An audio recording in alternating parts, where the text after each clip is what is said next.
अस्सलाम वालेकुम क्लास। हमारा लेक्चर फर्स्ट हो चुका हुआ था जिसमें हमने सेट्स को देखा, उसके बाद हमने नंबर सिस्टम को डिस्कस किया, नंबर सिस्टम के बाद हमने बेसिक रूल्स को देखा, देन हमने लास्ट पे देखा था बोर्नमास रूल को। आज हम बात करेंगे एक्सपोनेंट रूल्स क्या होते हैं। बेसिक कॉन्सेप्ट्स का एक पांचवा कॉन्सेप्ट है हमारे पास, एक्सपोनेंट रूल्स। एक्सपोनेंट्स रूल्स जो होते हैं, ये आपने एक लफ्ज़ बड़ा कॉमनली यूज़ करते हैं हम, पावर।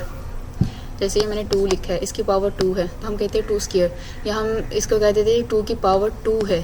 ये जो हम कॉमन वर्ड यूज़ करते हैं ना, पावर, वो बेसिकली एक्सपोनेंट होता है। मैथमेटिक्स में ये एक्सपोनेंट है।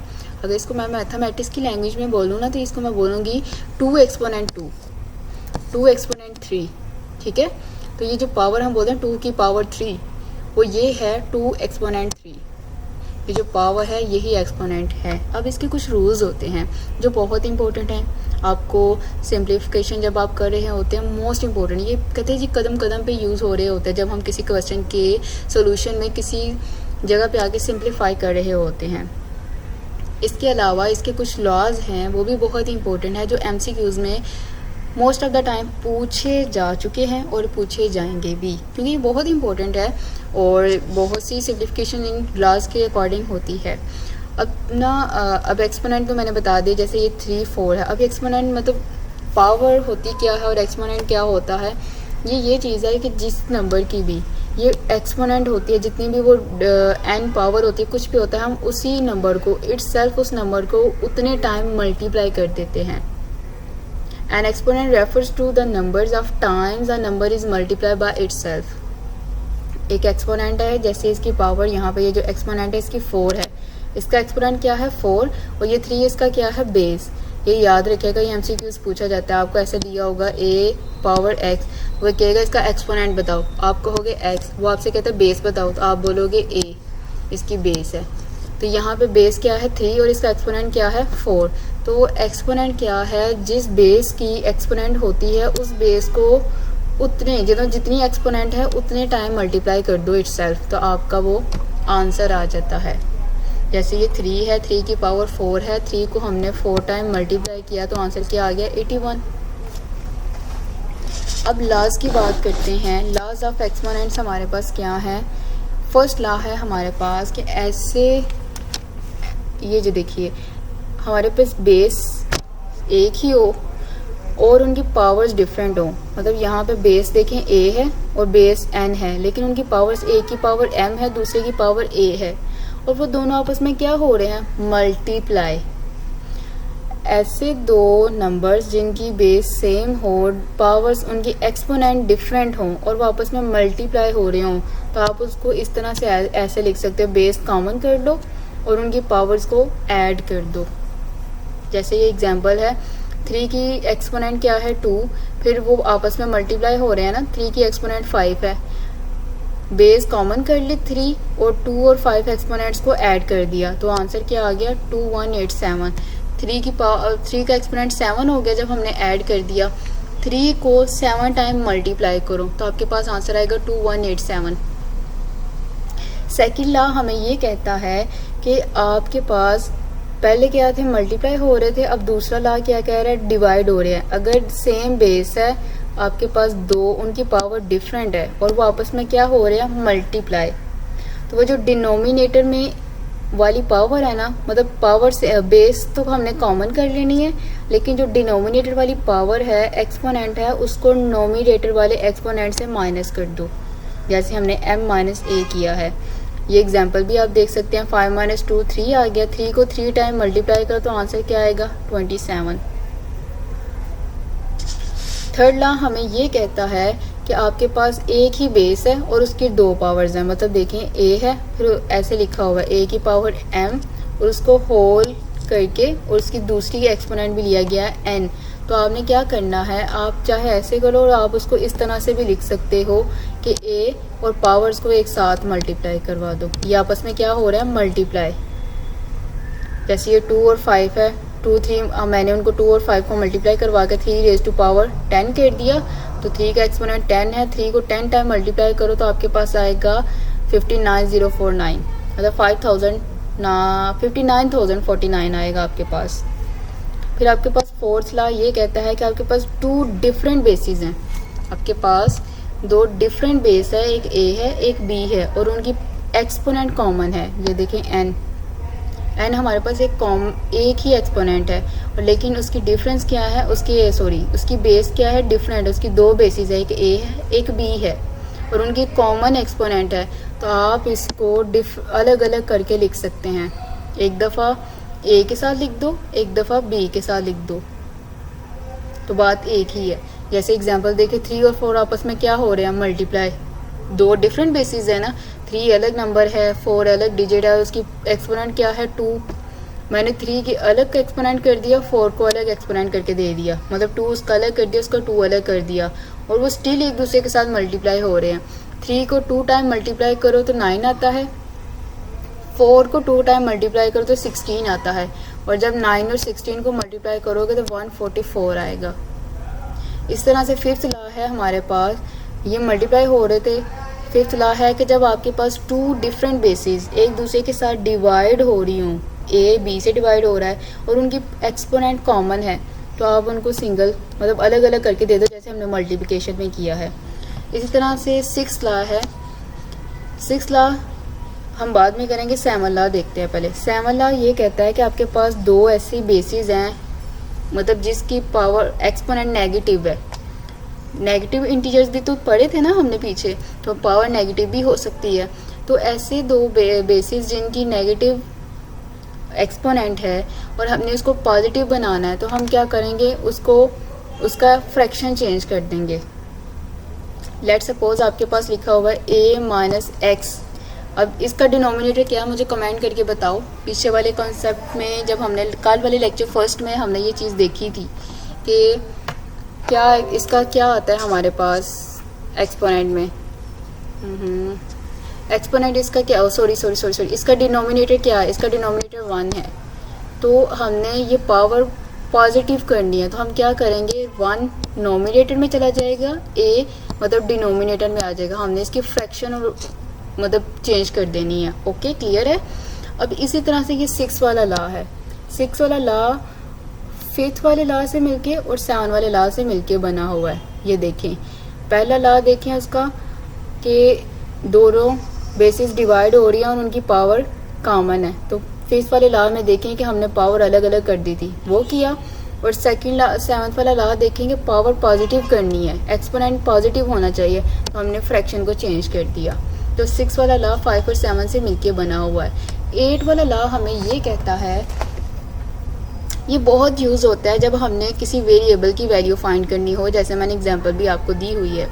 8 वाला लॉ हमें ये कहता है कि आपके पास इक्वल का साइन है, आपके पास एक ही बेस है, मतलब कॉमन बेस है। इक्वल के लेफ्ट साइड पे भी वही बेस है, इक्वल के राइट साइड पे भी वही बेस है, लेकिन उनकी एक्सपोनेंट्स डिफरेंट है। लेफ्ट वाले का m है, राइट वाले का n है। तो आपने क्या करना है, बेस को कैंसिल कर दो और जो एक्सपोनेंट्स हैं उनको इक्वल कर दो। जैसे एग्जांपल है, ये देखिए 3 raise to power x is equal to 3 raise to power 2। अब बेस हमारे पास सेम है, 3 और 3 हम काट देंगे, कट हो जाएगा, इग्नोर कर देंगे और जो एक्सपोनेंट्स है ना हम उनको इक्वल कर देंगे, x is equal to 2 answer आ गया। और ये बहुत इंपॉर्टेंट है, सारे भी जितने भी सारे एक्सपोनेंट रूल्स इंपॉर्टेंट है, but this is the most important. और ये MCQs के लिए भी बहुत इंपॉर्टेंट है। आपको ऐसे ही इसी टाइप के, जिस तरह की मैंने एग्जांपल दी है ना, इस टाइप के MCQs आते हैं और बोला जाता है जी इस वेरिएबल का आंसर बताओ क्या आएगा। तो वहाँ पे आपने एक्सपोनेंट जो बेस होगी उसको इग्नोर कर देना है और एक्सपोनेंट्स को इक्वल कर देना है। और ये किस केस में होगा, इसकी प्रॉपर्टी भी देखें, जब आपकी दोनों तरफ लेफ्ट साइड पे भी राइट साइड पे भी सेम बेस होगी। ओके, अब 9th वाला लॉ हमें ये कहता है, ये मैंने खुद बीच में ऐड किया था, वैसे इसके 8 ही लॉज हैं, लेकिन 9th वाला लॉ भी मोस्ट इम्पोर्टेंट है। स्टूडेंट्स इसमें गलती कर देते हैं। ऊपर हमने एक लॉ पढ़ के आए थे, ये वाला 3rd वाला, ये लॉ, ये वाला लॉ देखें। ये मैं पेन ज़रा चेंज करो अपना ब्लू, ये ओके, ये वाला लॉ देखें। फिर AMN इज इक्वल टू, हमने ये कर दिया था, बेस एक है तो दो पावर्स उनको आपस में मल्टीप्लाई कर दो। इसी लॉ को मैंने देखते हुए इस लॉ में स्टूडेंट्स ना थोड़ी गलती कर देते हैं, ये वाला लॉ। अब 9th वाला लॉ देखें, बच्चे जब ये ए की पावर m था, हमने थर्ड लॉ ऊपर देखा था, इसको हमने ऐसे लिख लेना है कि जो बेस करके ना, बेस तो पहले एक है, हम m और n को मल्टीप्लाई करवा देंगे। इसका मतलब ये है कि a की पावर एक्सपोनेंट m और होल एक्सपोनेंट भी n है। मतलब ये जो एक्सपोनेंट n है ये m का और a दोनों का है, मतलब a का भी है, ये एक्सपोनेंट a का भी है। लेकिन ये जो ये वाली बात है ना, m और फिर n, देखो ब्रैकेट नहीं है, जब ब्रैकेट है तब ये आप काम कर सकते हैं, अब ब्रैकेट नहीं है। अब ये कह रहा है a का एक्सपोनेंट m और m का एक्सपोनेंट n। अब ये जो ये वाला n है ना, ये सिर्फ इस m का एक्सपोनेंट है, इस a का नहीं है, इस a का सिर्फ m है। जब ब्रैकेट होगी तब हम ये वाला काम करेंगे, अगर ब्रैकेट नहीं तो ये बात ऐसी नहीं लिखी जा सकती कि हम इसको a m मल्टीप्लाई करवा दें, तो ऐसा नहीं करना। ये मेन पॉइंट था और स्टूडेंट्स ये गलती करते हैं। एग्जामिनर ये जो हम थर्ड लॉ ऊपर दे के आए, ये वाला लॉ इतना नहीं पूछता जितना ये वाली हरकत करता है, क्योंकि उसको पता है। जैसे मैं बीइंग अ मैथमेटिक्स टीचर हूँ, आपके एबिलिटी की टीचर हूँ, मैं CSS के स्टूडेंट्स को 2 साल से एबिलिटी करवा रही हूँ। इसके अलावा मैं स्कूल में भी पढ़ाती रही हूँ बच्चों को। इसके अलावा मैं पर्सनली, मेरी अपनी भी एकेडमी है, ऑनलाइन स्टूडेंट्स को ट्यूशन देना, मैं 6 to 10 क्लास की। तो यही उसके सारे कॉन्सेप्ट्स होते हैं ना। बीइंग अ टीचर, एक टीचर को, एक मैथमेटिक्स के एग्जामिनर को ये सब पता होता है कि स्टूडेंट कहाँ गलतियाँ कर रहा है। आपने लेक्चर 1 में भी देखा, मैंने बार बार बोला कि स्टूडेंट यहाँ गलती करते हैं। अब लेक्चर 2 में भी मैं बोलती हूँ यहाँ पे स्टूडेंट गलती कर जाते हैं, क्योंकि ये बड़े कॉम्प्लिकेटेड पॉइंट्स होते हैं और टीचर्स यहीं से, एग्जामिनर यहीं से मार देता है आपको। तो बच्चे आपने ये वहाँ से मार नहीं खानी, ओके।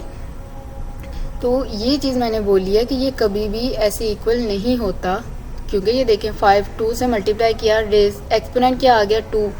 अब 5 का एक्सपोनेंट 2 है, 5 को 2 टाइम मल्टीप्लाई करें, इटसेल्फ क्या आता है 25। तो 3 को जब हम एक्सपोनेंट 25 लेंगे तो आंसर कुछ और आएगा, 3 का एक्सपोनेंट 10 लेंगे तो आंसर कुछ और आएगा। तो इक्वल तो हो ही ना। आप करके देखें खुद से, कैलकुलेटर से करके देखें, खुद से करके देखें। बेस्ट ऑप्शन ये है कि आप खुद से करें, क्योंकि पेपर में आपको कैलकुलेटर अलाउ नहीं है। फिर आपके लिए एक रिमार्केबल नोट है, ये भी बहुत इंपॉर्टेंट और MCQs में बहुत दफ़ा पूछा गया हुआ है। ये वाला ये कहता है कि कोई भी डिजिट है, जैसे हम x ले लेते हैं, उसकी पावर 0 है, जिसका एक्सपोनेंट 0 है उसका आंसर 1 है। ये MCQs के लिए बहुत इंपॉर्टेंट है। आगे जब हमने फर्दर चैप्टर्स करने हैं, उनकी सिम्प्लिफिकेशन करनी है, ये बहुत दफ़ा यूज़ होता है। कोई भी डिजिट, चाहे वो 1 है, चाहे वो इंग्लिश लेटर है, कुछ भी है, अगर उसका एक्सपोनेंट 1 लिखा हुआ है, इसका मतलब है उसका एक्सपोनेंट मतलब पावर 1 है, तो उसका आंसर भी 1 है। इन केस अगर ये 0 भी है ना, 0 का एक्सपोनेंट भी उसने 1 लिख दिया, 0 लिख दिया कि 0 की पावर 0 है, तो इसका मतलब 0 का एक्सपोनेंट 1 है, तो ये भी आंसर 1 है। अब क्लियर हो गया होगा। 0 को तो हम 0 ही लेते हैं ना, लेकिन अगर 0 का भी एक्सपोनेंट 1 आ गया है, सॉरी, अगर 0 का भी एक्सपोनेंट 0 आ गया है, तो इसका मतलब ये 0 भी 1 की इक्वल है। कोई भी मैथमेटिक्स में कोई भी डिजिट है, कोई भी अल्फ़ाबेट्स है, कोई भी वेरिएबल है, अगर उसका एक्सपोनेंट, उसकी पावर 0 है, तो वो उसका आंसर 1 है। आंखें बंद करके लिखना है, ये बहुत इंपॉर्टेंट है। नेक्स्ट हमारा जो टॉपिक है वो लोगार्थम है। लोगार्थम में हम क्या करते हैं, इसमें कैलकुलेटर को आप यूज़ करने की इजाज़त नहीं है हमें एबिलिटी वाले पार्ट में, तो इसमें सिर्फ उतना ही करना है जो हम विदाउट कैलकुलेटर जो काम हम कर सकते हैं, वो ये लोगार्थम में ये चीज़ होती है। एक्सपोनेंट का बिल्कुल जैसे मल्टीप्लिकेशन और डिवीजन एक दूसरे के अपोजिट है ना, अलग अलग चीज़ है, एक दूसरे के उलट पुलट है। लोगार्थम और एक्सपोनेंट भी एक दूसरे के उलट पुलट है। अगर आपने लोगार्थम ख़त्म करना हो तो एक्सपोनेंट ले लेते हैं, एक्सपोनेंट ख़त्म करना हो तो लोगार्थम ले लेते हैं हम। तो लोगार्थम की ये एक, इससे पहले मैं आपको एक चीज़ बता देती हूँ। हाँ, ये बेसिक फार्मूला है इसका जो जनरल फॉर्म है ना वो ये होती है, एक्स हमें कोई ना कोई डिजिट दिया होता है, एन भी कोई डिजिट दिया होता है, ये जो लॉग और ये नीचे जो मैंने बी लिखा है ना, ये बेस होती है। एक्सपोनेंट की भी एक बेस थी ना, तो ये वो वाली बेस कह ले। ये लॉग के नीचे जो जी है, जी के नीचे लिखा होता है बेस। जैसे हम ऊपर पावर लिखते हैं ना, ऐसे नीचे भी एक कह रहा है कि बेसमेंट में भी एक पावर होती है जिसको बेस बोला जाता है, ये वो बेस है। अब आपको इस तरह से कोई क्वेश्चन दिया होगा ना, तो आपने ये वाला मतलब ये फार्मूला, ये जनरल नोटेशन है इसकी, तो आपने इसको इस चीज़ में कन्वर्ट कर देना है। मतलब आपको क्वेश्चन इस तरह से गिवन होगा, तो आपने उसको इस तरह से करके कन्वर्ट करके, तो ये एक्सपोनेंट फॉर्म बन गई ना, जैसे अभी हमने एक्सपोनेंट रूल्स यूज़ किए हैं, तो इस शक्ल पे कन्वर्ट करके आगे इसको सॉल्व करना है। मतलब कैसे कन्वर्ट करेंगे, ये जो बेस में b है और राइट साइड पे जो n है वो उसकी एक्सपोनेंट बन जाएगा। बेस b की राइट साइड पे जो एक्सपोनेंट है वो उसकी जो राइट साइड पे n डिजिट पड़ा हुआ है वो बेस की एक्सपोनेंट बन जाएगा और लेफ्ट साइड पे x हो जाएगा। इसकी डेरिवेशन अगर मैं बताऊं तो पता है ये कैसे है। मैंने बोला था ना एक्सपोनेंट और लॉग एक दूसरे, ये तो मैं कह रही हूँ बस याद कर लो, क्या कि डेरिवेशन ना आपको आनी है, ना आप इतने औखे चक्रों में पढ़ो, सोखे रहो। ये आपने इस तरह से कन्वर्ट कर लेना है। अगर हम इस डेरिवेशन की बात करूँ तो इसकी डेरिवेशन ये है कि बोथ साइड एक्सपोनेंट लेंगे, ये खुद से लेते हैं मैथमेटिक्स में, आपको पता बड़ी सेपोजिशन चलती है। बोथ साइड हमने एक्सपोनेंट लिया, n आ गया, तो ये लॉग और ये e कट जाएगा, b की पावर x और इज इक्वल टू e की पावर n होता है। तो ये भी बेस है, ये भी बेस है, मतलब एक्सपोनेंट को हम बेस ही कंसीडर करते हैं। तो हम अब अगर हमने इस एक्सपोनेंट को ख़त्म करना है तो हम लॉगरिथम लेते हैं। तो जब हम लॉग लेंगे तो ये n इस तरफ आ जाएगा, वो कैलकुलेटर बेस भी चीज़ में होता है, लॉगरिथम के कुछ लाज होते हैं जो यूज़ किए जाते हैं। तो फिर ये इस तरह से n इधर आके इसकी पावर बन जाएगा और x इधर नीचे चला जाएगा। तो ये आपके लिए इतना ही काफ़ी है कि आप इसको फार्मूला की शक्ल में याद कर लो, डेरिवेशन में ना पढ़ो, ये बड़ी लंबी चक्रों में ले जाते हैं। सोखे रहो, सोखा सवाल करो, सोल्यूशन करो अपने। ये इसका फार्मूला, अगर आपको क्वेश्चन इस फॉर्म में आएगा, आपने इसको इस तरह से कन्वर्ट करना है कि b जो बेस है उसको बेस ही रखना है, उसका एक्सपोनेंट राइट साइड पे जो डिजिट पड़ा होगा उसको ले लेना है और उसका जो x है उसको दूसरी साइड पे ले जाओ। आगे एग्जांपल्स करते हैं। ये देखो, हाँ लॉगरिथम के कुछ रूल्स देखो। log a इंटू बी है, log a प्लस बी, मतलब ऐसे है कि आपके पास दो डिजिट्स हैं, log है आपके पास दो डिजिट्स का, जैसे ये 2 और 3 है, वो कहता है इसका log फाइंड करें। तो आपने क्या करना है, log 2 प्लस log 3, मतलब इसको इस तरह से चेंज कर देना है। अगर a और b आपस में डिवाइड हो रहा है, उसका log लेना, कॉमन log है, तो उनको अलग अलग कैसे करना, log a minus log b। Multiply है तो एडिशन का साइन लगाएंगे, डिवाइड हो रहे हैं तो नेगेटिव का साइन लगाना है। और अगर log a और एक्सपोनेंट में b है तो इसमें क्या होता है जी, b पहले लिख देंगे, बाहर निकाल देंगे और log a सिंपल कर देंगे हम। अब एक होता है कॉमन लॉगरिथम होता है, एक नेचुरल लॉगरिथम होता है। कॉमन लॉगरिथम की बेस 10 होती है और जो दूसरा होता है उसकी e होती है, एक्सपोनेंट वाली होती है। जैसे ये वाला log लिखा होता है, ये मैंने एग्जांपल में लिखा ना, log इंटू 2 इंटू 3, ये कॉमन log है। इसने जो कॉमन लॉगरिथम होता है उसकी हमेशा बेस नहीं लिखी होती। अगर वो e वाली नेचुरल log देगा, उसने ना लिखा होगा कि ये नेचुरल log है, उसमें उसने बेस लिख दी होती है। बहुत से ऐसे क्वेश्चन है जिसकी बेस नहीं लिखी होती, मतलब वो उसकी बेस क्या है 10, सिंपल उसने log लिखा हुआ है। तो ये log 2x is equal to 2 है।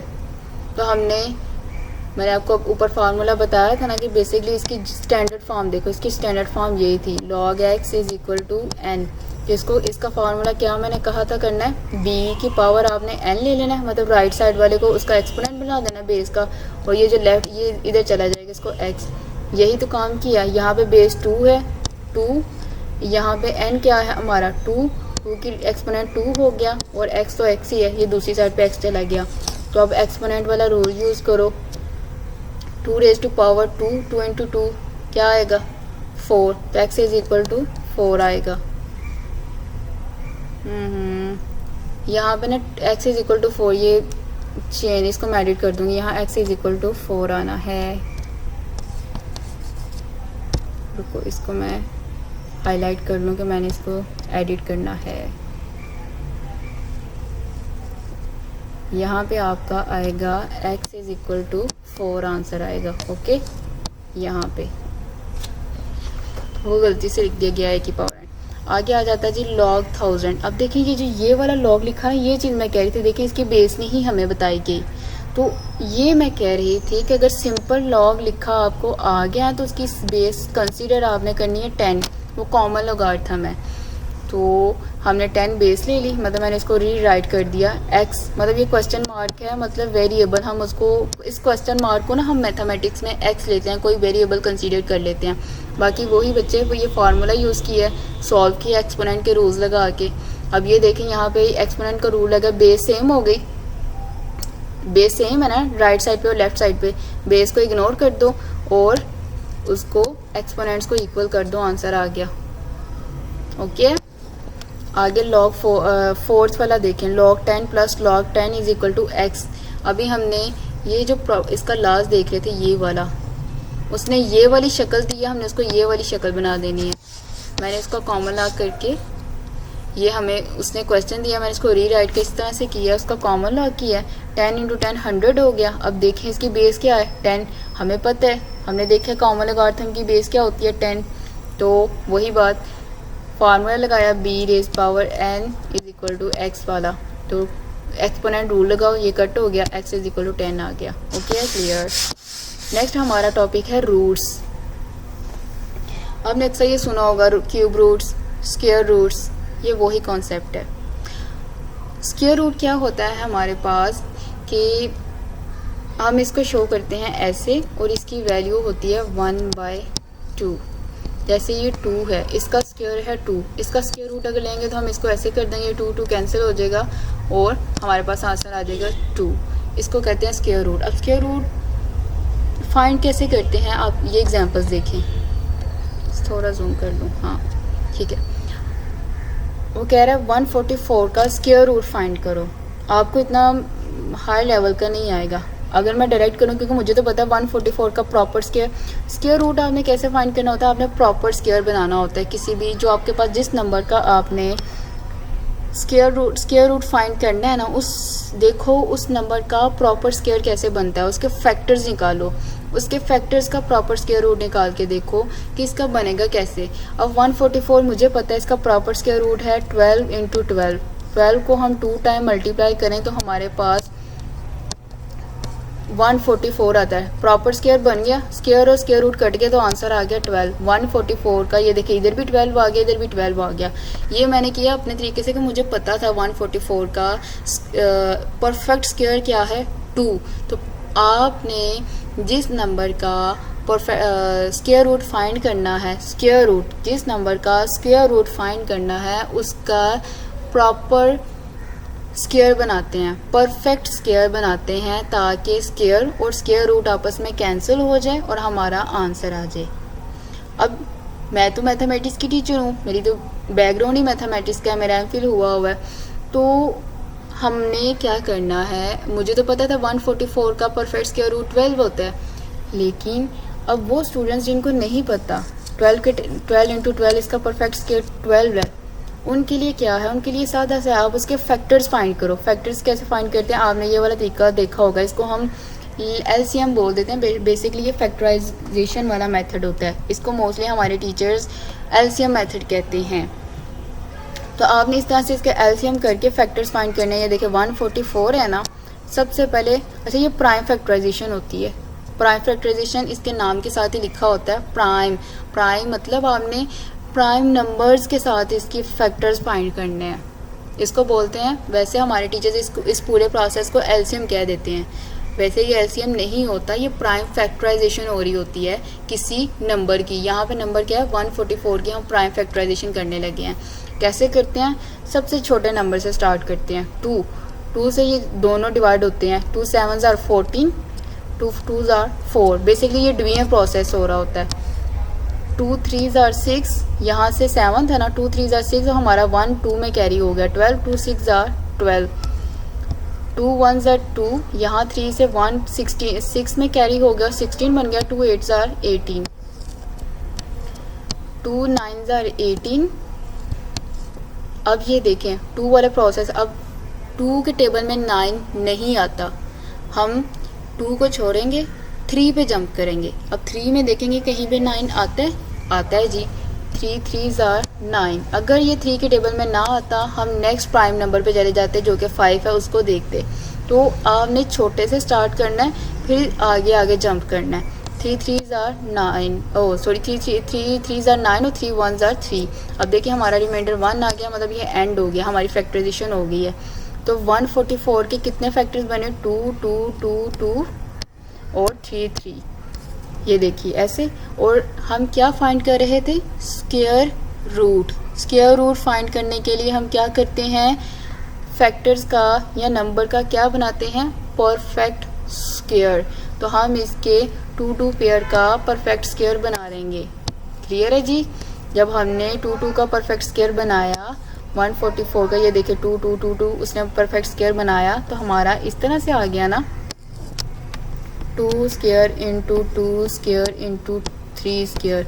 ये स्क्वायर रूट आपस में कट जाएंगे सारे, तो आ जाएगा 2 इंटू 2 इंटू 3, 2 2 ज़ार 4, 4 इंटू 3 इज इक्वल टू 12। देखें तब भी आंसर 12 ही आया है। तो इस तरह से करते हैं स्क्वायर रूट। और जो क्यूब रूट है वो भी इसी तरह से है। बस क्यूब रूट और स्क्वायर रूट में फ़र्क क्या है कि स्क्वायर रूट में हम 2 2 मतलब परफेक्ट स्क्वायर बना रहे होते हैं, पावर 2 एक्सपोनेंट 2 ले रहे होते हैं। क्यूब रूट में क्या होता है कि हमारी जो पावर है एक्सपोनेंट है वो हमने 3 लेना है, हमने परफेक्ट क्यूब बनाना होता है। ठीक है, बाकी प्रोसेस सेम है, चाहे आपका nth रूट क्यों ना आ जाए, तो प्रोसेस आपका सेम है। अब मैं आपको यहाँ पे एक बड़ा मज़े का MCQs था, हमारे MPT 1 जब हुआ था ना CSS का, उसमें एक क्वेश्चन आया था, एग्जामिनर ने एक क्वेश्चन दिया और ये सिंपली 1 पेपर टेस्ट में भी आ जाता है। उसने लिखा कि find the square root of -25, ये लिखा हुआ था। और एक चीज़ ये मैं खुद से ये लिखने लगी हूँ, 25 का स्क्वायर रूट क्या आता है? 5 का स्क्वायर रूट 5, और परफेक्ट आंसर आ गया 5। ठीक है, अब एग्जामिनर ने हमें दिया था, ये पेपर में आया था स्क्वायर रूट ऑफ -25, तो इसका ऑप्शन उसने दिए हुए थे 5, -5 और तीसरा क्या लें, नॉन ऑफ दीज दिया हुआ था। तो नॉन ऑफ दीज इसका आंसर था, ना ही 5 था ना ही -5 था। बच्चों ने -5 को टिक किया हुआ था, जो कि गलत था। नेगेटिव नंबर्स का स्क्वायर रूट पॉसिबल नहीं होता। वो एक ट्रिक, एक कॉन्सेप्ट होता है, जब हम नेगेटिव नंबर्स का लिखते हैं इसके साथ एक इमेजिनरी नंबर आएगा 5 आयोटा। इसका अगर मैं स्क्वायर रूट बताऊँ ना तो क्या है, भाई लग जाओ, 5 आयोटा, ये इसका आंसर था इस -25 का। क्योंकि हम मैथमेटिक्स में -1 लेते हैं आयोटा स्क्वायर को, तो स्क्वायर एक आयोटा स्क्वायर परफेक्ट स्क्वायर बना था, उसने कट हो गया, ऐसे बाहर आ जाता है। तो स्टूडेंट्स ने -5 आंसर कर दिया, जो कि गलत था, आपने नॉन ऑफ दीज लगाना था।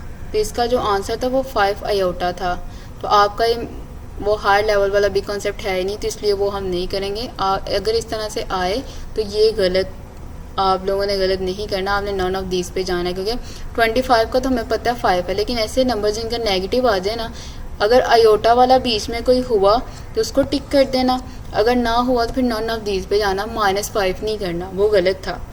इसका राइट ऑप्शन वैसे जो इसका आंसर था वो 5 आयोटा था, लेकिन अकॉर्डिंग टू MCQs जो था वो उसका नॉन ऑफ दीज था।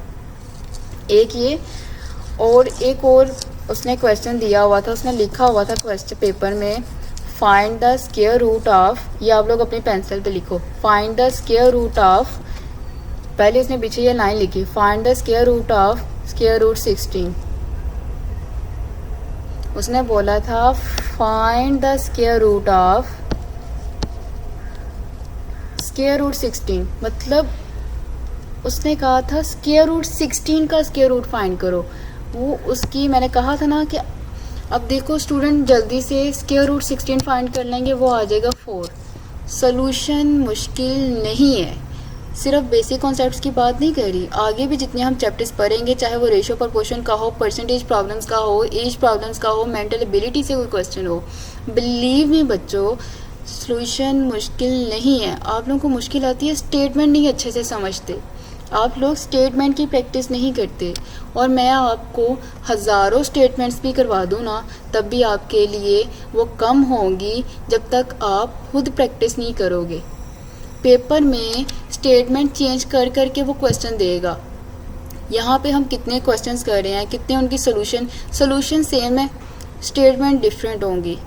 तो मैं आपको जितनी मर्जी करवा दूँ ना, लेकिन फिर भी आप तक वो कम होंगे आपके लिए जब तक आप खुद स्टेटमेंट को समझेंगे नहीं, उसके साथ स्ट्रगल नहीं करेंगे, स्टेटमेंट के साथ खेलेंगे नहीं। तो उसने बोला था find the square root of square root 16, मतलब वो आपको ये कह रहा था find the square root of square root 16। तो इसका आंसर 2 था। बच्चों ने 4 लगा दिया हुआ था, जज्बाती, स्टेटमेंट समझी कोई नहीं और 4 लगा दिया find the square root of square root 16। उसने ये नहीं था कहा, उसने आपसे ये बात की थी। तो ये जो छोटी छोटी गलतियाँ जज्बाती होके कर देते हैं ना, ये नहीं करनी। फिर एंड में कहा जाता है टीचर ने अच्छा नहीं समझाया था, हालांकि ऐसा नहीं होता, आपकी अपनी लैक ऑफ प्रैक्टिस होती है। तो आपने इस चीज़ को मेन अपने कह लें, मैं बार बार कह रही हूँ इस चीज़ को मेक श्योर करें कि आपको स्टेटमेंट के साथ खेलना आता हो, स्टेटमेंट समझनी आती हो। एग्जामिनर 10 तरीके से स्टेटमेंट चेंज कर करके पूछता है, क्या मैं वो हर तरीका कैसे मैं करवाऊँ? मैं तो वही करवाऊँगी ना जो मैंने देखा हुआ है, जो मुझे पॉसिबल लग रहा है। और जब तक आप खुद प्रैक्टिस नहीं करोगे सोल्यूशन सेम होगा। जब तक आप खुद प्रैक्टिस नहीं करोगे, स्टेटमेंट्स के साथ उसको नहीं सॉल्व करने की करोगे, आप नहीं कर पाओगे। स्टेटमेंट समझना बहुत ज़रूरी है।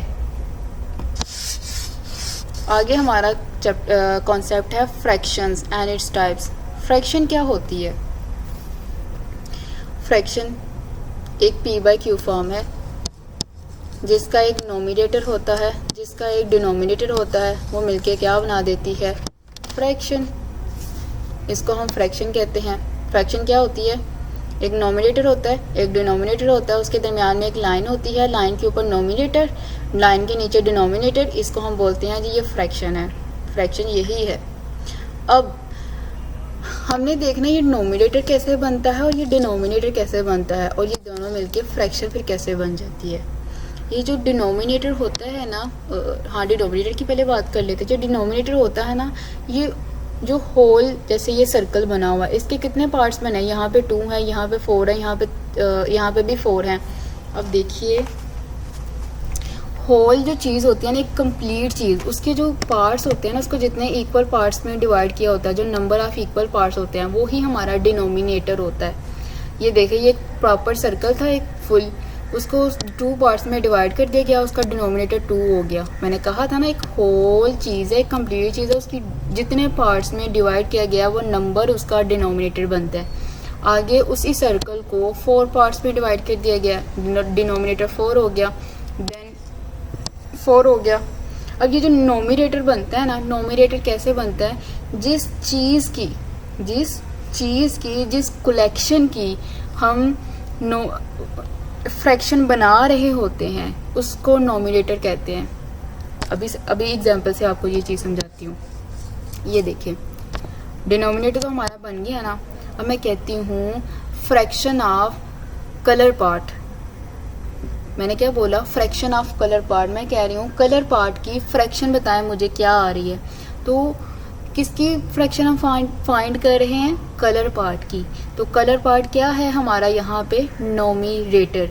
ये जो सेकंड वाला है इसको देखें, इसकी फ्रैक्शन क्या बनेगी? इसके कितने कलर पार्ट्स हैं? डिनोमिनेटर तो 2 आ गया क्योंकि हमने इसको 2 पार्ट्स में डिवाइड किया हुआ है। तो नोमिनेटर क्या आया? 1, क्योंकि 1 पार्ट में कलर है। यहीं पे अगर थर्ड वाले सर्कल को देखें तो नोमिनेटर क्या है? 1 और डिनोमिनेटर क्या है? 4। अगर हम फोर्थ वाले को देखें तो नोमिनेटर क्या हो गया? 3 और डिनोमिनेटर तो 4 है। नोमिनेटर कहाँ से आ गया? कलर पार्ट की हम फ्रैक्शन फाइंड कर रहे हैं। तो कितने कलर पार्ट्स हैं हमारे पास इस एक सर्कल के? 3। तो 3/4। It's so simple. बस कॉन्सेप्ट क्लियर करो, फोकस करो, आपको सिंपल लगेगा। तो ये मिलके क्या बन गई? p/q form. तो p/q फॉर्म क्या है? फ्रैक्शन। ये मैंने एक जनरल आपको बताया कि ये एक लाइन है, लाइन के नीचे वाला जो नंबर होता है इसको डिनोमिनेटर कहते हैं, लाइन के ऊपर वाले नंबर को नोमिनेटर कहते हैं, और ये होल मिलके बना देती है फ्रैक्शन। अब टाइप्स ऑफ फ्रैक्शन होती हैं हमारे पास। एक first of all proper fraction. Proper fraction कौन सी फ्रैक्शन होती है? जिसमें नोमिनेटर ऑलवेज भी लेस देन डिनोमिनेटर, मतलब 2/3, 4/5, 7/100। मतलब देखो इन सारी फ्रैक्शंस में नोमिनेटर छोटा है, डिनोमिनेटर ग्रेटर है। तो ऐसे तमाम फ्रैक्शंस जिसका नोमिनेटर लेस देन डिनोमिनेटर हो उसको प्रॉपर फ्रैक्शन कहते हैं। एमसीक्यूज़ के लिए एक पॉइंट था कि जब हम किसी फ्रैक्शन को डेसिमल में चेंज करते हैं तो उसका आंसर हमेशा लेस देन 1 होगा। मतलब जैसे ये देखो 1/2 है, इसका आंसर क्या आएगा? 0.5। मतलब 0.0 कुछ करके आएगा, 1 से ग्रेटर नहीं जाता, जिसका नोमिनेटर छोटा होता है। इम्प्रॉपर फ्रैक्शन क्या होती है? जो हमारा नोमिनेटर होता है ऑलवेज भी ग्रेटर देन डिनोमिनेटर। जैसे 5/3 देखें, 5 ग्रेटर है, नोमिनेटर ग्रेटर है डिनोमिनेटर से, तो 5/3 हमारी क्या है? इम्प्रॉपर फ्रैक्शन है। अब मिक्स फ्रैक्शन क्या होती है कि हमारे पास कोई ना कोई इसके साथ मल्टीप्लाई भी हो रहा है। मतलब ये 2/3 है ना, इसके साथ कोई ना कोई डिजिट मल्टीप्लाई हो रहा होगा, तो इसको बोलते हैं मिक्स्ड फ्रैक्शन। अब मिक्स्ड फ्रैक्शन को अपनी प्रॉपर या इम्प्रॉपर फ्रैक्शन में कैसे चेंज करते हैं? इस 3 को 2 से मल्टीप्लाई करते, इस 3 को इस डिजिट के साथ मल्टीप्लाई करते हैं, मतलब डिनोमिनेटर को 4 के साथ मल्टीप्लाई करेंगे और 4 × 3 में फार्मूला बना देती हूँ +2। इस तरह से करके इसको हम सॉल्व करेंगे। 4 3 12 +2 डिवाइडेड बाई 3, 12/2 14/3। ये हमारे पास आ गई फ्रैक्शन इम्प्रॉपर आ गई। ये जो मिक्स्ड फ्रैक्शन होती है ये कभी प्रॉपर फ्रैक्शन में चेंज हो जाती है या कभी इम्प्रॉपर में चेंज हो जाती है, तो इट डजेंट मैटर। बट हमने मिक्स्ड को सादा फ्रैक्शन में लेके आना होता है, चाहे वो प्रॉपर हो चाहे वो इम्प्रॉपर हो। क्लियर? ये चार्ट से मैंने वही चीज़ आपको समझाई है। हाँ जी, अब बात करते हैं जी बटरफ्लाई मेथड की। बटरफ्लाई मेथड क्यों यूज़ होता है, किसके लिए यूज़ होता है, ये बताते हैं जी। बटरफ्लाई मेथड यूज़ करते हैं हम फ्रैक्शंस को। हमारे पास मोर देन 2 फ्रैक्शंस है, मोर देन 1 फ्रैक्शन है, 2 भी हो सकती है, 3 भी हो सकती है, 4 भी हो सकती है। अब आपको एग्जामिनेट कहते हैं उसको ऐड करो, फिर क्या करोगे? फ्रैक्शंस भी तो ऐड हो सकते हैं। मैं सिंपल आपको डिजिट दे रही हूँ 2 + 2, आप जल्दी से कहोगे मैम 4। मैं कहती हूँ फ्रैक्शंस ऐड करके दो, फिर तो आप चुप कर जाओगे, लगी ना चुप। तो फ्रैक्शंस को ऐड करने के लिए हम यूज़ करते हैं जी बटरफ्लाई मेथड। फ्रैक्शंस को मल्टीप्लाई करने के लिए बटरफ्लाई मेथड होता है, सेपरेट करने के लिए, डिवाइड करने के लिए। कि अगर हमारे पास 2 या मोर देन 2 फ्रैक्शंस आ जाएं तो हम उनको ऐड, सब्ट्रैक्ट, मल्टीप्लाई या डिवाइड कैसे कर सकते हैं। तो बटरफ्लाई मेथड आप इसको एक दफ़ा रीड कर लीजिएगा। मैं सादा लफ्ज़ों में बता देती हूँ आपने क्या करना है। जैसे ये 1 और 3 लिखा है ना, मैं सॉल्व करके देती हूँ। 3 6, इसकी डिनोमिनेटर 6 है और इसकी 4 है।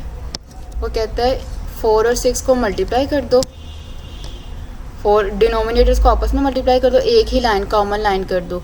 4 और 6 को आपस में मल्टीप्लाई कर दो, फर्स्ट के नोमिनेटर सेकंड का डिनोमिनेटर मल्टीप्लाई करो। 1 और 6 को प्लस वैसे ही बीच में आएगा, ये जो वाला प्लस है ये ऐसे ही आ जाएगा।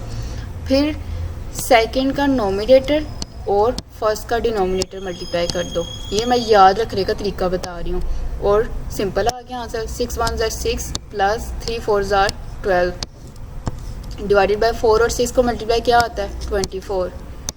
तो 6 और प्लस 12 करें तो 18/24 आपका आंसर आ गया। ये अभी मज़ीद सिंप्लीफाई होता है, लेकिन ये हम आगे देखते हैं कि हम इसको मज़ीद सिंप्लीफाई कैसे कर सकते हैं, आगे देखेंगे जाके। ओके, क्लियर है ये? या यही देख लो, मैं दोबारा एग्जांपल थोड़ी न्यू क्यों लिखूँगी। ये कैसे आगे सिंप्लीफिकेशन होती है इसकी कि आप इसको 3 से मतलब इसकी सिंप्लीफिकेशन क्या होगी? ये जो नोमिनेटर है और ये डिनोमिनेटर है दोनों एक ही टेबल में आ रहे हैं।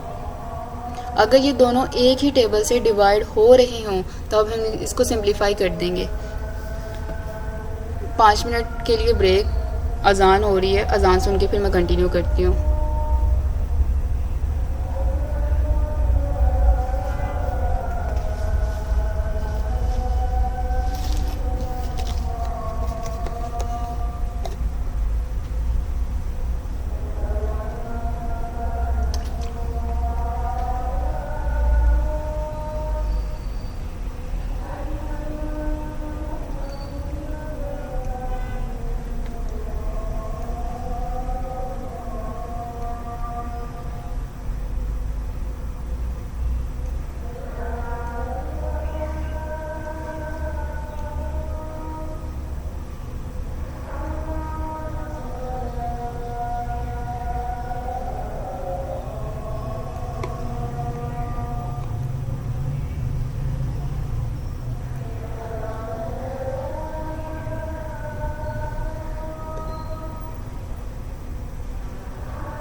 अच्छा जी, मैं कह रही थी कि इस फ्रैक्शन को सॉल्व कैसे करना, ये सिंप्लीफाई कैसे होगी। ये कैसे होती है कि आपका जो नोमिनेटर होता है और जो डिनोमिनेटर होता है, आया कि ये दोनों एक ही टेबल में आ रहे हैं या नहीं। अगर तो ये दोनों एक ही टेबल में आ रहे हैं तो तब हम इसको सॉल्व करेंगे। अगर ये दोनों एक टेबल में नहीं आ रहे होते तो हम इसको सॉल्व नहीं करते, हम यही पे कह देते दिस इज़ आवर आंसर। लेकिन अब देखें 2 के टेबल में देखते हैं, 2 9s आर 18 आ रहा है ना, 2 12 2 1s आर 2 2 2s आर 4, दोनों एक ही टेबल से कट हो गए। अब 2 के टेबल में 9 आता है नहीं, 2 के टेबल में 12 आता है, लेकिन हमारा नोमिनेटर 2 के टेबल में नहीं आता, इसलिए हम इसको 2 से नहीं डिवाइड करेंगे। अब हम जंप करेंगे 3 पे। 3 के टेबल में 9 भी आता है, 3 के टेबल में 4 भी आता है, सॉरी 12 भी आता है, तो हम इसको मज़ीद सिंप्लीफाई करेंगे। 3 3s आर 9, 3 4s आर 12। तो अब देखिए क्या 3 और 4 किसी भी टेबल में आते हैं। 3 तो वैसे ही प्राइम नंबर है, 3 अपने टेबल के अलावा किसी और टेबल में आ ही नहीं सकता। तो इसका मतलब ये हुआ 3 और 4 आगे किसी भी टेबल में नहीं आते दोनों एक साथ। तो हमारा आंसर आ गया 3 और 4 आंसर आ गया। समझ आ गई? ठीक है, नहीं समझ आई तो यहीं से वीडियो को पीछे कर करके तब तक देखें जब तक कॉन्सेप्ट क्लियर नहीं हो जाता। और कमेंट में मुझे इसका आंसर बताएं। आप लोगों के लिए एक वो कहने जी एक्टिविटी या class activity 25 is so simple, ये नहीं दूंगी मैं। आप मुझे करके बताइए 144 इट्स सो हाई, चलो खैर 144 डिवाइडेड बाई 11, 12 कर लेते हैं। 12 इसको सॉल्व करके दो मुझे। इसका तो मैं मुझे एक चीज़ तो मैं बता देती हूँ डायरेक्ट के 12 1s आर 12, 12s आर 144 लिखना था मैंने, 140 लिख दिया, सॉरी 144 है ये 144 है। 12 1s आर 12, 12s आर 144, वो तो एक डायरेक्ट हो जाएगा। लेकिन जब हम सिंप्लीफाई करते हैं ना ऐसे, चाहे वो प्राइम फैक्टराइजेशन कर रहे हों चाहे ऐसे हम डिवाइड करें हों, तब हम सबसे छोटे नंबर से स्टार्ट करते हैं जो कि 2 है। प्राइम नंबर्स का सबसे छोटा नंबर जो 2 है उधर से स्टार्ट करते हैं। तो मुझे वहाँ से स्टार्ट करके इसका आंसर बताओ। आगे आ गया जी butterfly method for multiplication. Multiplication क्या होती है? फर्स्ट का नोमिनेटर सेकंड का डिनोमिनेटर को मल्टीप्लाई कर दो, सेकंड के नोमिनेटर फर्स्ट को डिनोमिनेटर को मल्टीप्लाई कर दो और उनके बीच में ऐसे कर दो। सेम ये चीज़ है ये वाली, यहाँ पे ऑपरेशन प्लस का था, वहाँ पे ऑपरेशन मल्टीप्लिकेशन का है, जस्ट ये डिफरेंस है, बाकी वही तरीका है। ये नोट खुद पढ़िएगा।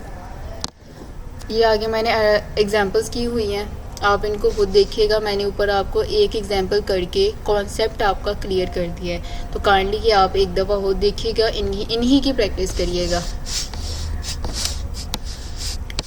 डेसिमल आपको पता है डेसिमल क्या होता है? डेसिमल एक पॉइंट का, डेसिमल एक डॉट की तरह का एक पॉइंट होता है जो डिजिट के दरमियान में आ जाए। जैसे ये देखें, ये डेसिमल पॉइंट है हमारे पास, डेसिमल नंबर बन गया। ऐसे नंबर जिसमें हमारे पास एक डेसिमल पॉइंट आ जाए उनके दरमियान में, तो हम उसको कहते हैं ये डेसिमल नंबर है। तो वो जो डॉट होता है उसको डेसिमल पॉइंट कहते हैं, ठीक है। अब ये जो डेसिमल पॉइंट से पहले वाला डिजिट होता है इसको होल नंबर कहते हैं, और डेसिमल पॉइंट के बाद वाला जो डिजिट होता है इसको फ्रैक्शनल पार्ट कहते हैं। ये लिखा हुआ, इस वाली एग्जांपल को मैंने सिंप्लीफाई करके लिखा हुआ है। यहाँ पे 34 एक होल नंबर है, और पॉइंट जो है वो डॉट जो है वो डेसिमल पॉइंट है, और 5 हमारा फ्रैक्शनल पार्ट है। ये चीज़ खुद देखिएगा, इसको लाजमी रीड करना कि ये प्लेसेस हम पढ़ते हैं 1s 10s 100s 1000s 10,000s इस तरह से पढ़ते हैं ना। तो डेसिमल पॉइंट से पहले वाली होल नंबर्स की किस तरह से प्लेसेस पढ़ी होती हैं और डेसिमल पॉइंट के बाद किस तरह की प्लेसेस होती हैं, तो ये आपने खुद रीड करनी है। आगे आ जाता है जी फ्रैक्शन टू डेसिमल। मतलब हमें कोई फ्रैक्शन गिवन है और हमने उसकी डेसिमल फॉर्म बनानी है, तो वो हम कैसे बनाएंगे? जैसे ये देखिए, ये 2 है ना, 1/2, इसकी डेसिमल पॉइंट हमारी फॉर्म 0.5 है, ये हमें खुद पता है, लेकिन हमने ये कैसे बनाई ये सीखना है। नोमिनेटर को, जो नोमिनेटर होता है उसको डिनोमिनेटर से डिवाइड करते हैं ऐसे, तो हमारी डेसिमल फॉर्म आ जाती है। जैसे ये मैं 1 नोमिनेटर है डिवाइडेड बाय डिनोमिनेटर हमारा क्या है 2। अब देखिए 2 ग्रेटर है 1 छोटा है, इसके लिए हम यहाँ पे पॉइंट लगाएंगे और 1 को 0 कैरी करेंगे, तो 2 5 10 आ गया हमारे पास। तो पॉइंट से पहले कुछ भी नहीं, इसलिए हमें 0 लगा लेते, 0.5 1/2 फ्रैक्शन का आंसर आ गया। तो यही वो इसने एग्जांपल की हुई है। मैंने 1/8 इज इक्वल 1 डिवाइडेड बाई 8, तो 1 एक स्मॉलर नंबर था, 8 ग्रेटर था, तो मैंने इसलिए 1 को डेसिमल पॉइंट दे के मतलब आंसर में ऊपर डेसिमल पॉइंट लगा के आगे इसको 0 कैरी करवाए। अब डेसिमल पॉइंट लगा के आगे जितने मर्जी 0 कैरी करवाओ, इससे फ़र्क नहीं पड़ता। ओके, तो इस तरह से हो गया।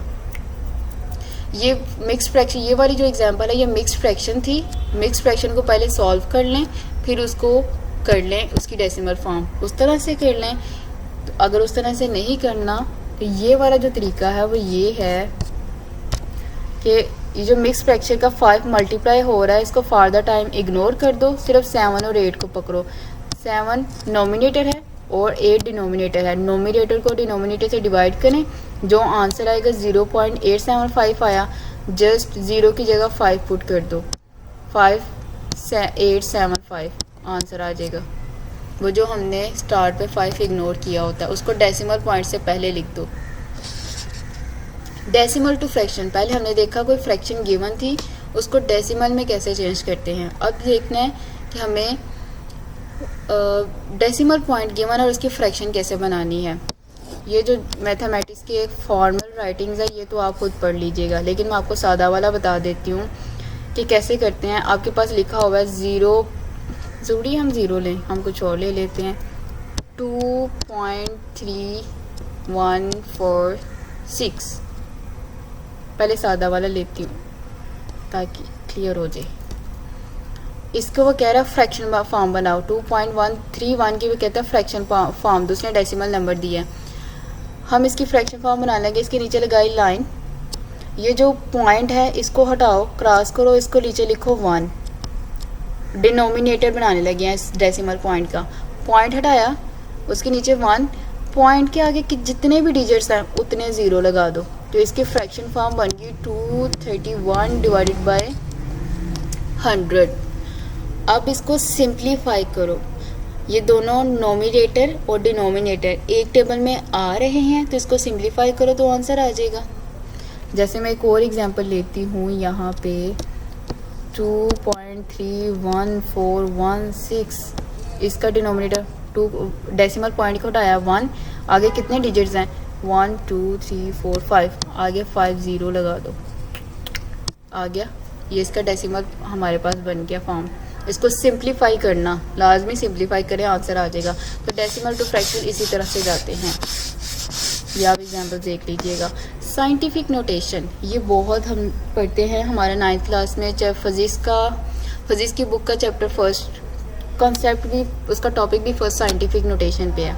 साइंटिफिक नोटेशन सादा लफ्ज़ों में बात करूँ ना तो 0 को ज़्यादा मतलब 0 ना लिखने पड़े, हमें 0 को मिनिमाइज़ करके लिखना साइंटिफिक नोटेशन है। जैसे ये देखें, हम 10 की इसके ना बेसिकली 10 एक्सपोनेंट लिया जाता है, 10 उसकी बेस होती है, ऑलवेज भी 10 हमारी बेस होती है, उसका एक्सपोनेंट लिया जाता है जितने आगे 0 हमारे होते हैं। जो यहाँ पे मेन कॉन्सेप्ट है मैं वो बताती हूँ कि एक स्टैंडर्ड नोटेशन है, ये स्टैंडर्ड नोटेशंस होती हैं, इनको हमने साइंटिफिक नोटेशन में चेंज करना है। तो कैसे करेंगे? साइंटिफिक नोटेशन ये है कि उसके साथ कोई डिजिट है, उसके साथ कोई ना कोई 10 रेज पावर मल्टीप्लाई हो रही होगी, 10 का एक्सपोनेंट मल्टीप्लाई हो रहा होगा। जैसे ये 12,000 है, एक चीज़ याद रखिएगा, कोई भी डिजिट है ना, जैसे मैंने सिर्फ 12 लिखा है, मैं आपसे कहती हूँ मुझे इसका डेसिमल पॉइंट बताइए। ये तो मैंने कहा ये देखें 1.2, मैं इस 1.2 का आपसे डेसिमल पॉइंट पूछ रही हूँ कौन सा है। आप कहोगे मैम 1 के बाद जो पॉइंट है वो डेसिमल पॉइंट है, लेकिन अगर मैं कहती हूँ बच्चे मुझे इस 12 का डेसिमल पॉइंट बताएं, कहाँ है जो आपको नज़र नहीं आ रहा, तो आप कहेंगे कि मैम जिसका डेसिमल पॉइंट नज़र नहीं आ रहा होता उसके लास्ट पे होता है। इसके आगे 0 0 0 0 0 है, और डेसिमल पॉइंट के बाद जितने भी ज़ीरो हों उनको क्रॉस कर दो, फ़र्क नहीं पड़ता, वो इग्नोर हो जाते हैं। ठीक है, ऐसा नंबर, ऐसा डिजिट जिसका डेसिमल पॉइंट नज़र नहीं आ रहा वो उसका लास्ट पे होता है। ओके, तो ये इस तरह से साइंटिफिक नोटेशन बनती है डेसिमल नंबर्स के साथ, डेसिमल पॉइंट को यूज़ करके। अब ये 12,000 है, मैं सिर्फ एक करवाऊँगी, बाकी आप खुद देखेंगे। 12,000 का डेसिमल पॉइंट 1/10, ये तो 12,000 1,20,000 है। तो इसका यहाँ पे है ना, आपने ये डेसिमल पॉइंट उठाना है और इसको सिर्फ ये मेक श्योर करना है कि हमारा डेसिमल पॉइंट से पहले सिर्फ एक होल नंबर बचे, वो कुछ भी हो, 2 हो, 3 हो, 4 हो, 0 हो, कुछ भी हो, लेकिन हमारा होल नंबर एक ही होना चाहिए। बाकी तो फ्रैक्शनल पार्ट होता है ना, आपने लास्ट से डेसिमल पॉइंट उठाया और उसको 1 के बाद ले आए, एक, सिर्फ एक हमारा होना चाहिए होल नंबर, आगे कुछ भी हो फ़र्क नहीं पड़ता। हम कितने 1.2 0 तो क्रॉस कर देंगे ना हम, लेकिन हम 2 क्रॉस नहीं कर सकते। 1.2 आ गया, कितने डिजिट्स हम पीछे आए हैं, 1 2 3 4 5, 10 रेज़ पावर 5। इस तरह से साइंटिफिक नोटेशन बनती है। मैं ये वाली करवाती हूँ, लिखा हुआ है 1230, इसका डेसिमल पॉइंट कहाँ पे, लास्ट पे। डेसिमल पॉइंट उठा के 1 के बाद लिखो। मैंने ये बार बार कह रही हूँ, जब आपने साइंटिफिक स्टैंडर्ड नोटेशन से साइंटिफिक नोटेशन में जाना है तो आपने मेक श्योर करना है कि डेसिमल पॉइंट से पहले सिर्फ और सिर्फ एक, ओनली 1 होल नंबर हो, ओनली 1। तो इसका पॉइंट उठा के यहाँ पे लाए, 1.230 नहीं लिखना। तो कितने डिजिट्स हम पीछे आए हैं, 1 2 3, 10 एक्सपोनेंट 3। ठीक है, अब अभी हमने देखा यहाँ पे पॉजिटिव वाला सारा चल रहा था, ये नेगेटिव कैसे आता है, ये तो 0.12 लिखा हुआ है। अब देखें, ये नॉन ज़ीरो हमने बनाना होता है, अब ये लिखा हुआ है 0.00112। वो कहते हैं इसकी साइंटिफिक नोटेशन बताओ मुझे। डेसिमल पॉइंट से पहले 0 है, हमने इसको नॉन ज़ीरो बनाना है। ये वाला डेसिमल पॉइंट उठाओ, इसका डेसिमल पॉइंट नज़र आ रहा है यहाँ पे, इसको उठा के यहाँ ले आओ, 1 के बाद लिखो 1.2 मल्टीप्लाई, कितने हम प्लेसेस उधर गए हैं, 1 2 3 4, 10 रेज़ पावर -4। अब ये साइंटिफिक नोटेशन बनाना तो आ गई, लेकिन जो इसमें चीज़ समझनी है वो ये है कि हमें कैसे पता चलेगा कि हमने 10 का एक्सपोनेंट पॉजिटिव लेना है या नेगेटिव लेना है। तो आंसर सिंपल ये है कि जब आप लेफ्ट से राइट से लेफ्ट आएंगे तब आपकी एक्सपोनेंट पॉजिटिव होगी। ये देख रहे हैं, राइट से हम लेफ्ट आए, जब डेसिमल पॉइंट हमने राइट से उठाया और लेफ्ट की तरफ लेके आए तब एक्सपोनेंट पॉजिटिव थी। लेकिन जब हम अपनी डेसिमल पॉइंट को लेफ्ट साइड से राइट साइड पे लेके गए तब आपकी एक्सपोनेंट नेगेटिव होगी। वीडियो को रिपीट करके देख लें कि कब नेगेटिव लेना है, कब पॉजिटिव लेना है। आ गया जी साइंटिफिक नोटेशन से स्टैंडर्ड नोटेशन में कब चेंज, मतलब अगर हमें कोई क्वेश्चन साइंटिफिक नोटेशन का गिवन है तो हमने इसको स्टैंडर्ड फॉर्म में कैसे बनाना है। सिंपल, उसकी जैसे हम साइंटिफिक नोटेशन से स्टैंडर्ड नोटेशन से साइंटिफिक नोटेशन में जा रहे थे, जितने पावर थी उसकी 10 की, उस हिसाब से आपने उसको चेंज करना है। जैसे ये 1.36 इंटू 10⁻7 है ना, तो हमारे पास ये चीज़ है, मतलब 7 डिजिट्स, आपका डेसिमल पॉइंट 7 डिजिट्स पीछे आया था। तो डेसिमल पॉइंट को लास्ट पे लेके जाओ तो सिंपल इज दिस, आपका इस तरह से आंसर आएगा 2.89 मल्टीप्लाई बाय 10⁻⁻6। मतलब आपका इस तरह से क्वेश्चन था, आप लेफ़्ट से राइट अपना लेके गए हुए थे, -6 हमें बता रहा है कि हमारा डेसिमल पॉइंट लेफ़्ट से राइट गया हुआ है, तो आपने पीछे की तरफ उतने ज़ीरो लगा देने हैं। 289 नॉन ज़ीरो डिजिट्स तो उसने हमें खुद ही बताए होते हैं ना, तो आगे जो एक्स्ट्रा डिजिट्स होते हैं ना, जैसे ये 7 थे, इसके 7 डिजिट्स हमारा राइट टू लेफ़्ट आया हुआ था ना डेसिमल पॉइंट्स, तो 2 डिजिट्स तो हमें पता है, लेकिन बाकी 5 डिजिट्स हम ज़ीरो खुद से ही ले लेंगे। क्लियर? आगे आ जाता है जब फैक्टोरियल। फैक्टोरियल इसका कॉन्सेप्ट भी यही है और इसकी डेफिनेशन भी यही है। फैक्टोरियल को हमारा जो इंग्लिश का एक एक्सपोनेंशियल नहीं, इस साइन को क्या कहते हैं, मुझे माइंड से निकल रहा है ये वाला साइन, जो भी साइन है इसको मैथमेटिक्स में फैक्टोरियल कहते हैं। अभी मेरे माइंड में था, सॉरी मुझे भूल गया, लेकिन इस सिंबल को exclamatory sign, yes exclamatory sign इसको कहते हैं और मैथमेटिक्स में इसको फैक्टोरियल साइन कहते हैं। अब फैक्टोरियल साइन क्या है और इसका कॉन्सेप्ट क्या है, वो ये है जिस नंबर के भी साथ आप ये वाला देखें, जैसे मैं लिख देती हूँ, जैसे ये 4 फैक्टोरियल हम लिखते हैं, सिंपल सीजेस 4 फैक्टोरियल, जिस डिजिट के साथ, जिस नंबर के साथ आप ये फैक्टोरियल साइन देखें तो उस सिंबल को, उस नंबर को इटसेल्फ नंबर भी नहीं और उससे छोटे जितने भी नंबर्स हैं उनके साथ मल्टीप्लाई कर दो तो आंसर लिख लो। 4 3 आर 12, 12 2 आर 24, 24 1 आर 24, आंसर आ गया। यही फैक्टोरियल की डेफिनेशन है, यही फैक्टोरियल का कॉन्सेप्ट है और इसी तरह से इसके क्वेश्चंस को सॉल्व करना है। ये एक इसकी जनरल डेफिनेशन कह रही है, मैथमेटिक्स का फार्मूला लिखा हुआ है, वो यही कह रहा है कि जिस डिजिट के साथ आप फैक्टोरियल का साइन देखें उस डिजिट को इटसेल्फ और उससे छोटे जितने भी हैं लेस देन नंबर्स को मल्टीप्लाई कर दो, जो आंसर आएगा वो उस नंबर का फैक्टोरियल है। बस इसमें इम्पोर्टेंट चीज़ क्या थी कि देखिए मैंने 4 फैक्टोरियल लिखा, मैंने 4 से नीचे गई, 3 भी आता है, 2 भी आता है, 1 आता है, तो 0 भी तो आता है ना। लेकिन हमें एक चीज़ पता है, ज़ीरो के साथ कुछ भी मल्टीप्लाई हो वो ज़ीरो हो जाता है। ज़ीरो अगली चीज़ को वेनिश कर देती है, उसको डिसमिस कर देती है, उसको ज़ीरो कर देती है ना। लेकिन फैक्टोरियल में ये कॉन्सेप्ट है कि zero factorial is always be 1। Zero factorial की वैल्यू क्या है 1। जैसे हम ए की एक्सपोनेंट 0 1 करे थे ना कि हमारे मैथमेटिक्स में जिसकी भी एक्सपोनेंट 0 होगी उसका आंसर 1 होगा, तो वो यही कह रहा है अगर 0 फैक्टोरियल है ना तो उसका आंसर क्या होगा 1। मतलब जब हम डाउन डिसेंडिंग ऑर्डर में आएंगे ना तो 0 के साथ लास्ट पे फैक्टोरियल भी लगाएंगे, तो 0 factorial is equal to 1। That's why हमारा आंसर 0 फैक्टोरियल में होता है, ये 1 के इक्वल आ जाता है, तो इसलिए हमारा आंसर वैनिश नहीं होता, आंसर 0 नहीं होता, वो वही आता है जो मल्टीप्लाई करके, जैसे 24 अभी हमारा आया है तो वो 24 ही रहेगा।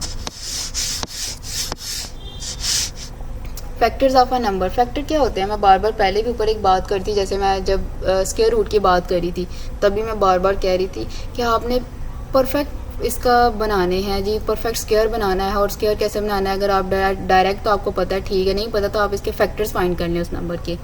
तो वो फैक्टर क्या थे, वो फैक्टर ये होता है कि आपके पास जैसे ये 12 है, ये एक नंबर है, ये एक डिजिट है, इसके फैक्टर्स हैं 2 × 6 12 आता है। इसका एक ये भी फैक्टर है 3 × 4 12 आता है। इसका ये भी फैक्टर है 12 × 1 12 आता है। तो ये फैक्टर क्या होता है, ऐसे दो नंबर्स या मोर देन 2 भी हो सकते हैं जिनको हम मल्टीप्लाई करें और द नंबर इटसेल्फ आ जाए, जिस नंबर के हम फैक्टर्स फाइंड कर रहे हैं, तो वो दो नंबर उस नंबर के फैक्टर्स होते हैं। जैसे 2 और 6 12 के फैक्टर्स हैं, 3 और 4 भी हैं, 12 और 1 भी हैं, तो this is the factor. Least common multiples, LCM और एचसीएफ क्या होता है, एलसीएम और एचसीएफ क्या होता है, हमारे पास लीस्ट कॉमन मल्टीपल, नाम से ही पता चला यार, मल्टीपल्स और लीस्ट कॉमन। लीस्ट मतलब जो सबसे छोटा लीस्ट कॉमन मल्टीपल आएगा, कॉमन जो सब में कॉमन हो, लीस्ट सबसे छोटा हो, मल्टीपल मतलब मल्टीप्लाई करके आ रहा हो या मतलब उनके टेबल्स में आ रहा हो, मल्टीपल्स। तो मल्टीपल्स का मतलब होता है टेबल, कुछ टेबल में आ रहा है। जैसे एग्जांपल देखें, ये हमारे पास उसने 3 4 और 6 का बोला है जी, लीस्ट कॉमन मल्टीपल फाइंड करें, इन शॉर्ट एलसीएम फाइंड करें। तो 3 4 6 का एलसीएम फाइंड करेंगे तो क्या आएगा, मल्टीपल्स ऑफ 3 मतलब 3 का टेबल लिखें, मल्टीपल्स ऑफ 4 4 का टेबल लिखा, मल्टीपल्स ऑफ 6 6 का टेबल लिखा। अब इनमें से उसने बोला था कॉमन, पहले तो अब इसके कॉमन फैक्टर्स देखें, 12 भी है, 24 भी है, आगे भी होंगे, मतलब मैंने सो ऑन कर दिया हुआ इसको 3 डॉट्स दे के। लेकिन उसने क्या बोला था, लीस्ट सबसे छोटा, तो इसका लीस्ट कॉमन मल्टीपल क्या है तीनों का 12। तो इसका आंसर क्या हो गया, LCM of 3, 4, 6 is equal to 12। ये मेथड 1 था। अब मेथड 2 किस तरह से होता है, ये 24, 36 और 40 है। अब ये तो सिंपल थे ना, 3 का टेबल भी हमें आता है, 4 का भी आता है, 6 का भी आता है, हमने उसके टेबल्स लिख के उसके मल्टीपल्स लिख के कर लिया। लेकिन बच्चों 24 का टेबल आपको आता है, 36 का आता है, 40 का आता है? नहीं, ये तो मुझे भी नहीं आते।